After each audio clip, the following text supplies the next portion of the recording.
আসসালামু আলাইকুম, কেমন আছেন আপনারা সবাই? আমরা আল্লাহর রহমতে সবাই ভালো আছি। আলহামদুলিল্লাহ ঠিকঠাকভাবে ঢাকায় পৌঁছে গিয়েছি। ঢাকায় পৌঁছে সকালের নাস্তাটা শেষ করে হসপিটালে চলে আসছি।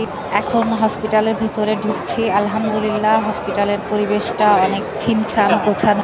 এটা বসুন্ধরার এভার কেয়ার হসপিটাল।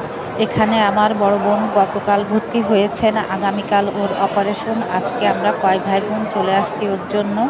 আপনারা সবাই আমার বোনের জন্য দোয়া করবেন, ওর সুস্থতা কামনা করবেন। এখানে 10 তলায় কেবিনে ভর্তি আছে আমার বড় বোন। এখন আমরা ওর কাছে চলে যাব। এখানে আবার এই এক পাশে দেখা যাচ্ছে একটা ফুড কর্নার। এখানে কি পাওয়া যায় না পাওয়া যায় সব কিছুই আপনাদের সঙ্গে শেয়ার করব ইনশাআল্লাহ। আমার ভিডিওটা ভালো লাগলে লাইক, কমেন্ট, শেয়ার, সাবস্ক্রাইব করবেন প্লিজ। সবাই আমাদের জন্য দোয়া করবেন। ভালো থাকবেন, সাবধানে থাকবেন। আল্লাহ হাফেজ।